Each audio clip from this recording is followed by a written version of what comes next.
Okay. Hi, I'm Sarah Haas-Kimsey with Platopians for Peace, and I'm here today with one of our Platopian veterans, Shaila Kode, and her daughter, Taurul Kode Tripathi. And we're gonna share a little bit with the community about why you joined the military, about your service, and what you want people to know about your service, and what you want people to know about veterans in general. So I think your daughter has a few questions to get us started. Hey, thanks, Sarah. Okay, Ai, first question is, what motivated you to join the military? Okay, so after I first came in the country in 1974 and I came to Seattle, there were very few Indian doctors here.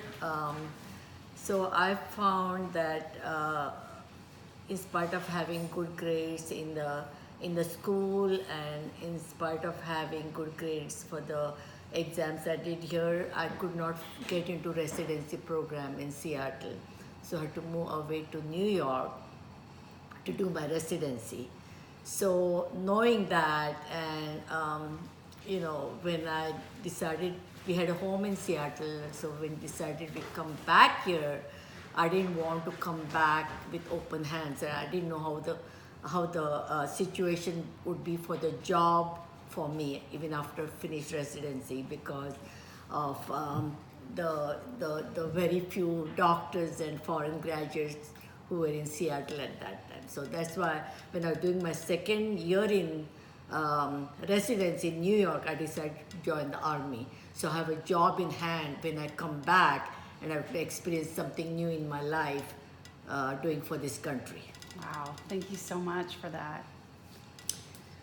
Okay, what was your primary job after your training? So I was enlisted as a captain in the Army, and I chose to be in Tacoma because that was the only Army hospital in Pacific Northwest at that time. So I was actually what should I say? Came in as a captain, and I was assigned to emergency room medicine. Okay. And emergency room had a clinic which was more like a walk-in clinic where people would come in any time, 24 hours. So I was assigned to work there from like 3 to 12 midnight. So I did that shift 3 to 12 midnight for almost like a year or so. Wow. Yeah. And initially I should drive from Tacoma to Seattle because we had just moved from New York, and it was still a big challenge for me. Was this Madigan Hospital? Yes. Yeah. Yes. Okay. At Madigan, yeah. Great. Okay, what rank are you most proud to have earned and why? So I was promoted to major when I got out of the Army, and I was very proud of that fact. That's wonderful. So what did you have to do to become promoted to major? Well, you just have to have a good profile, and they did the colonel in the department evaluated you every 6 months to see what your performance is, and I think that kind of set you up to that. So. Can you talk to us a little bit about your years at Madigan and the patients you saw and what your role at Madigan was, and how many years were you at Madigan? Talk to us about that. So I was at Madigan for almost 3 years. That's the contract I signed when I enlisted. The best job and the best experience for me was working with all kinds of patients, because they had like all Asians, Americans, American Africans, all patients are from different parts of the globe, because since the Army has bases all over the world, most of the soldiers went back and got married to the Germans, Koreans. So my population of patient was all cosmopolitan. I really enjoyed working with all kinds of people I met. And you said you were there 3 years or 30 years? Was At Madigan, how many years? 3 years. 3 years. Yeah. Okay. But you worked at Madigan for... So after the active duty. Oh, okay. Yeah. Okay. I was offered a position as a civilian or federal job. Same. So all my career for 33 years, 3 years in active duty and 30 years in the federal service was still at Madigan. Okay. So, yeah. So I continued to serve the same population of patients. I got to know them better. I grew with them, and they grew with me. That's beautiful. So when I left Madigan after 33 years, most of my patients were maybe 70s and 80s, and they still were with me for all that time. That's a beautiful So- thing. So talk to us about some of the special people you met. Like, you know, even for our family, there were certain patients that would send us Yeah. cookies, like all Yeah, for over the years, like Miss Mesky and... Yeah, I remember a few patients who were so connected to me that they knew in and out of me, I think. They knew my family, they knew my grandchildren, you know, because I was still working when the first two grandchildren were born. So they never failed to bring me a box of cookies when they came to see me. Mrs. Mesky especially, I remember.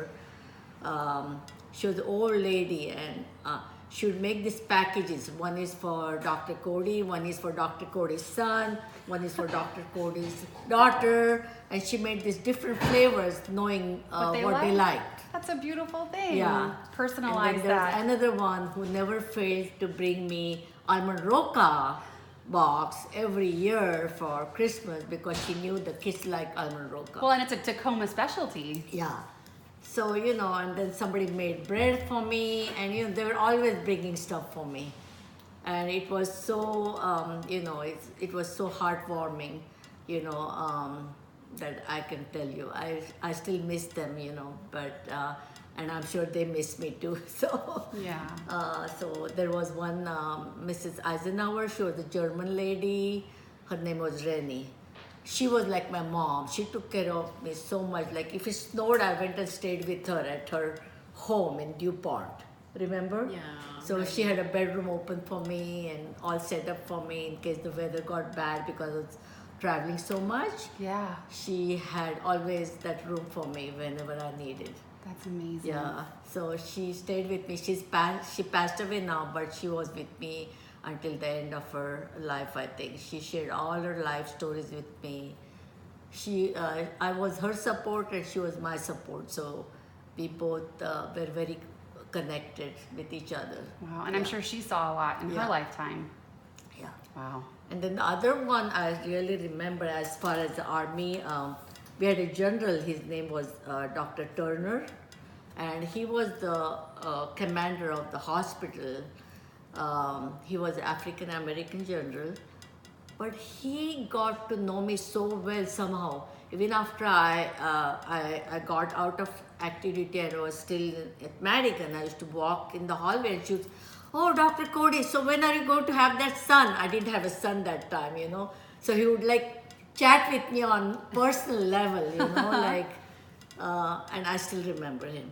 He was so respectful and so humble, and in spite of having, you know, a general, being a general, I think he still remembered me.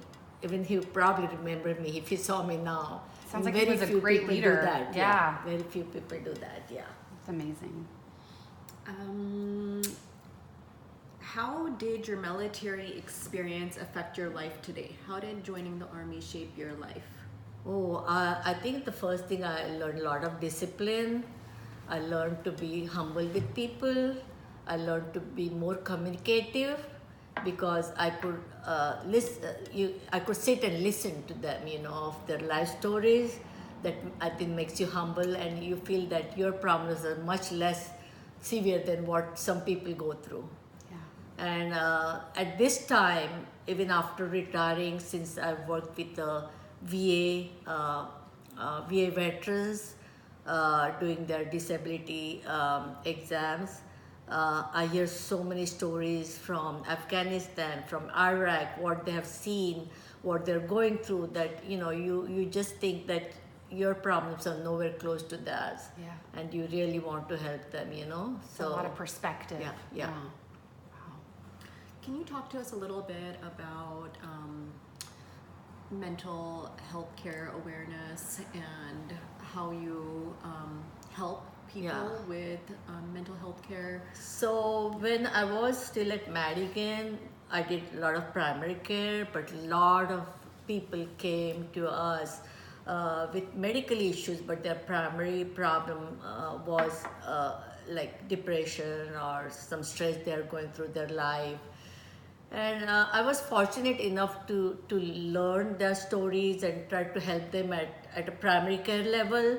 If they really got bad, then we referred them to psychiatrists. But most of the time, we handled their problems. If they're just minor problems, just talking to them, reassuring them, and giving them medicine and following them every few weeks, or they could call us anytime.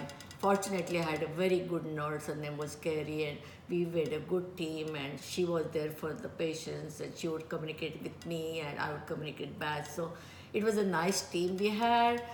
One time I remember this was somebody's mom, and she was, I think, from Korea. She came to me, and apparently there was a lot of family problems in there.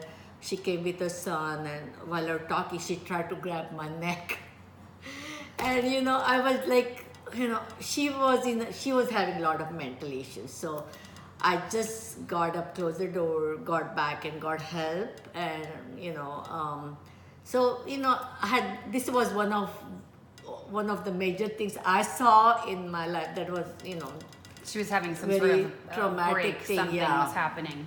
Yeah. Wow. So so we had some people. We already had help, though. If we had somebody really going through a lot of problem like that, we had help to get them back and get them help needed.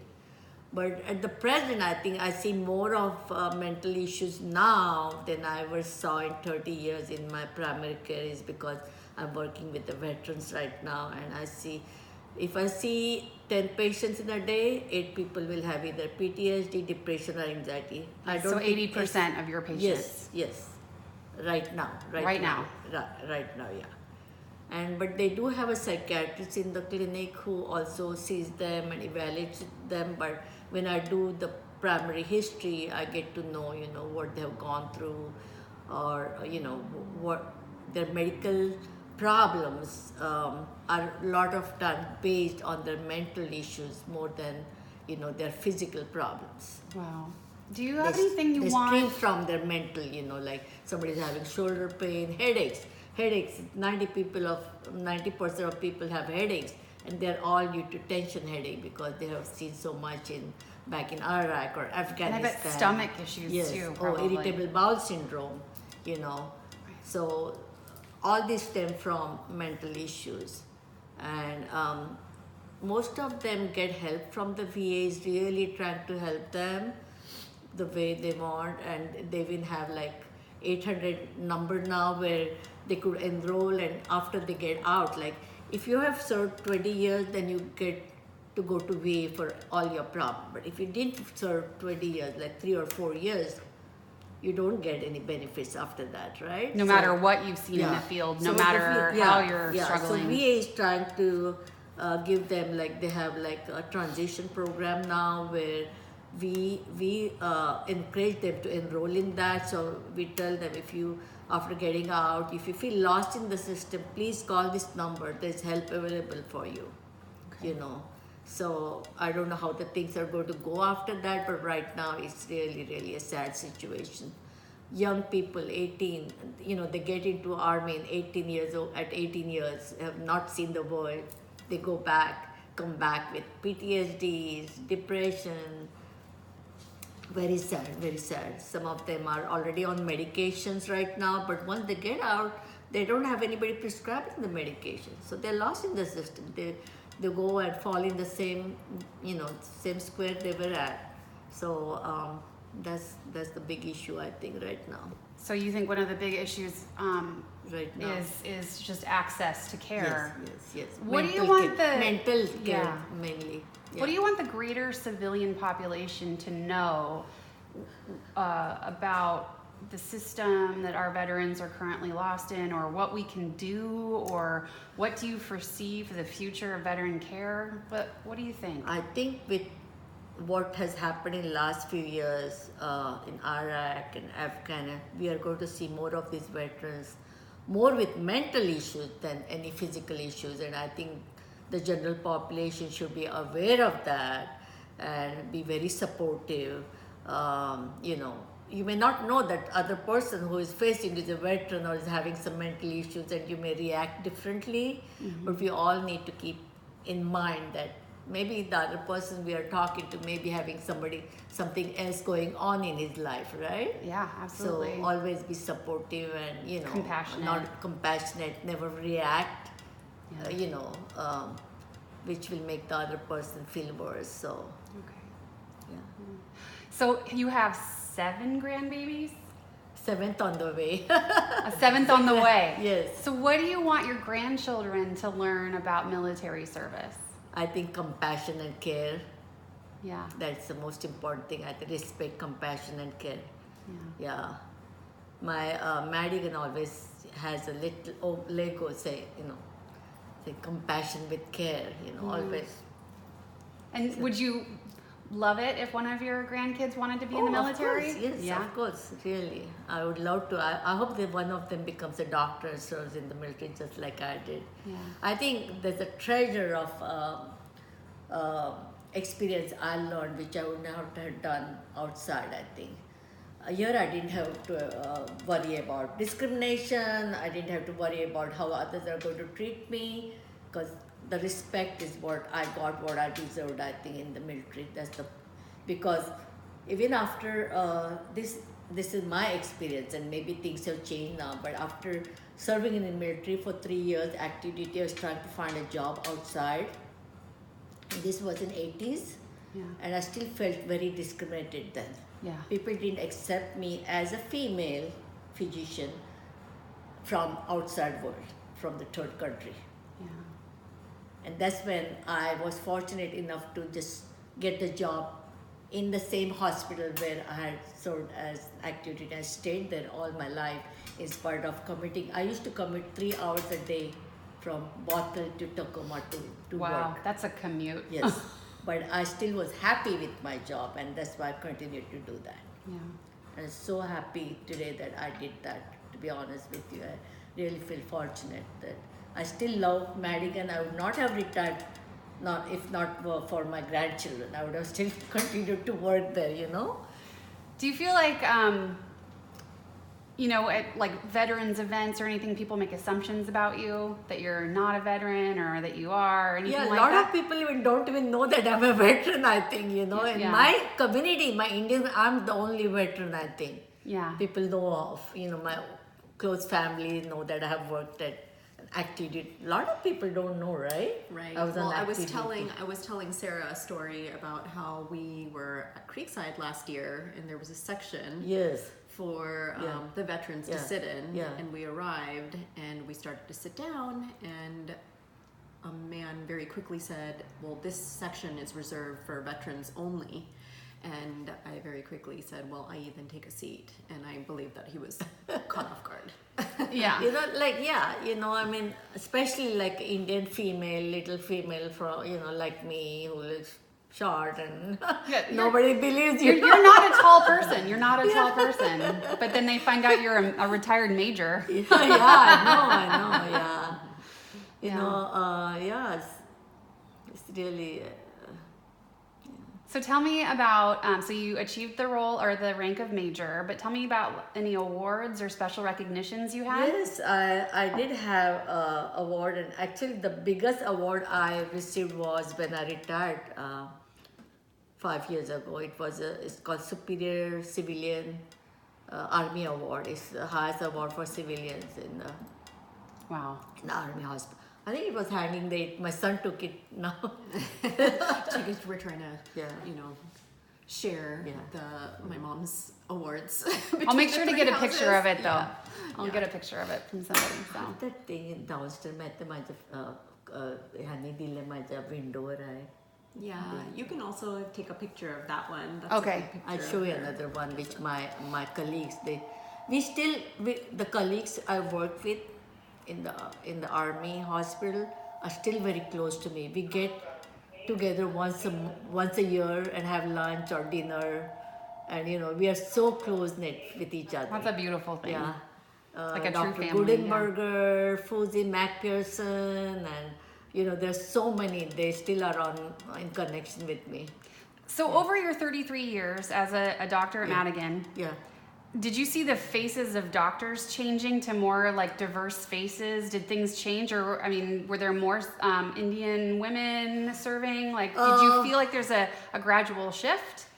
At Madigan, yes, we saw more women. When I started Madigan, there were only 2 women, me and there was another physician called Rekha Duru. She passed away from leukemia, unfortunately, but there were only 2 of us when I started. Now I think there are many more. Good. Many more, yeah. It's beautiful. So, yeah, I think it has shifted. People are more, but I never felt that I was out of place at Madigan, even from the beginning. Like I told you, I felt so out of place when I went for interviews and people didn't treat me right. And even to get a job, in spite of having a residency and 3 years of active duty, I still felt very discriminated in the society at that time in 80s. Yeah. I'm sure that has changed now too, because we have so many Indian physicians all over Washington State now. But we were at that talking, point, yeah. It was different.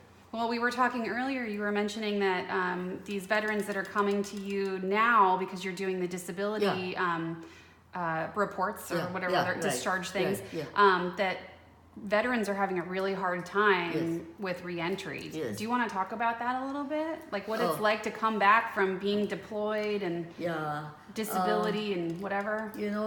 Like I said, I think these people who are young and have, they feel very poorly about their future.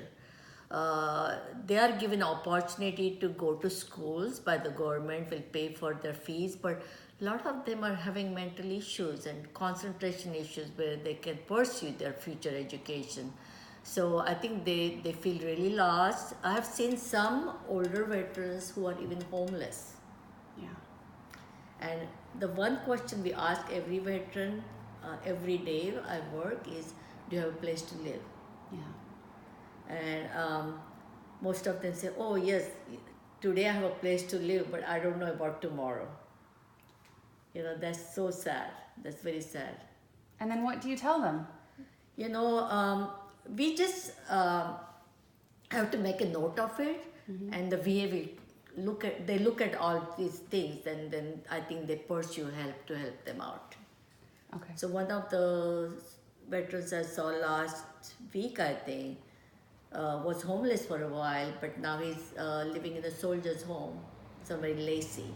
So the VA will help them, but they need to know, and it's a big population. So huge, VA is trying to really do a lot, but some of may fall off the creek, but I think they're doing trying a lot.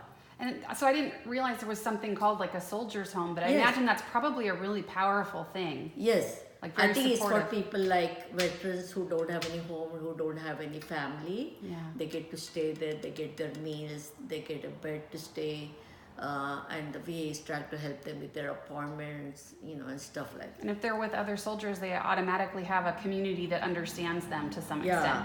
And even I think they help them with finding a apartment or something like that. And what happens is, the other thing I have noticed is, these young people, when they come back and have mental issues, a lot of them go through a lot of marital problems, divorced, like the wives leave them. So yesterday I saw this guy, young guy, who's going through divorces, going through depression, who's going through medical boards, So how much, help he needs and how much he gets, I don't know. Right. My job is I see them once, I document everything about them, and try to reassure them, and they're on their way. But I wish I could do more for them, but one person can There's do only so much. much. You can just refer, right? Yeah. Talk a little bit about veterans and substance abuse disorder. I'm sure there's a lot of substance abuse in the veterans. I think alcohol is the main issue. So sometimes when they find out, when the army finds out, or the active duty soldiers get caught doing alcohol, there is help. They get to go into rehabilitation, and they get help. But if they do any drugs, I think they are reprimanded. They get back to the original grade they were at. They get depromoted. That's the sad part. Yeah. So even one mistake like that for them Demoted, will cost them their career. Yeah. Instead of Yeah. maybe the reason they have the problem Yeah. is because of the service and they're self-medicating. Yeah. That's But unfortunate. they don't get, when they do drugs, there is no other way. I think they get reprimanded. And I've seen a lot of people, even older veterans, come back and they have been reprimanded and they're fighting for that. I did one mistake and this is unfair to me, and I've seen few of those reports too. Yeah. Do you see any promising treatments out there right now that are intriguing for treating PTSD? Do you see anything out there that's new or you think is working? Yeah, most of them are like active duty people, right? They all don't get medical boarded. They have psychiatric help, there is psychology, there is therapy, all on post. There's a big, big community service for all these PTSD people. Only if they get they have suicidal attempts and they're homicidal, then they cannot keep them in. Then they get boarded out. Okay. But other people are getting help. They can still work. If they can function physically and go to all this therapy, they can still be in the service. What does boarded out mean? Boarded out means, you have knee problems, right? Mm-hmm. So they will try to help them for 1 year. You go to physical therapy, you go to chiropractic, you take medication, you do this, you do that. After 1 year, you are unable to work as a soldier. You cannot run, you cannot perform your duty.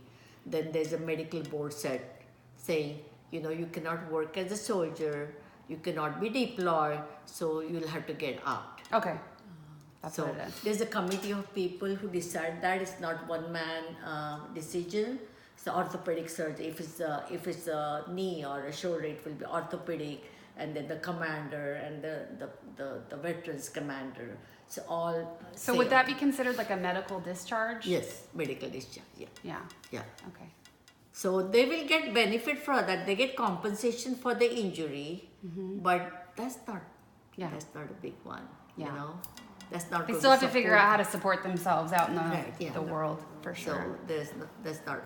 So same thing with the mental, and some mental people will never come out of that, and they lose their family, they lose everything, and they're still struggling. I saw a bipolar guy the other day, and he got so angry with me, but my staff had told me, you be careful with him, he's not stable. Mm-hmm. So, he just dropped his cane and tried to, don't touch it, like he screamed at me. So it's not him, it's his mental problem. Right, exactly. It's not him. It's the disease or exactly. So, and these people are on medication, but taking medication in time, going for therapy, it's not easy. It's like you need family support, you need community support, you need medical support. It's not one thing. It's like combined effort, I think. So how do you take care of yourself? You take care of these people day in, day out that have these horrific stories and are going through so much in their lives. How do you take care of you at the end of the day? I think my family is a big support for me. My grandkids, I come home to look at them, and I do a lot of community service, so I keep myself very busy. I want to give to the community, no matter it's folks here, my community, Indian community, anybody. I work with seniors in my community. I take calls if somebody needs help, give them advice. I go and serve in the senior center on Monday mornings. I'm more senior than most of the people, but I still help them. So, you know, I love to do that. That's amazing, yeah. My passion today is to give out whatever I can. I don't know how much time I have in my life. That's how I feel. But whatever I have, I want to do the best of it and give to everybody. Not just here, even in India, I have extended family. I want to give them what they want. Whichever way I can help anybody. You know, that's my passion today, or my... And that's what how keeps I your feel. spirits high. Yeah, I think so, yeah.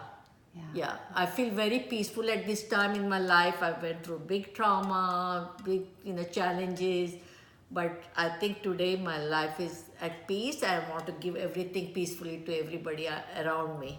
Good. That's how I feel today. That's amazing. Yeah. That resilience is inspiring for sure. Did you have any more questions for your mom? Oh, I think I'm all set. Thank you so much for Oh, I spending hope your morning with me. Oh, I feel so honored. You know, if I start talking, I just start talking. Well, I'm honored to talk to you. I come from a military family. My dad was in the service. Yeah. Thank you so much for your sacrifice Thank you and your so commitment much. for this Thank you. country, and happy Yeah. Veterans Day. Oh, thank you so much. Thank you.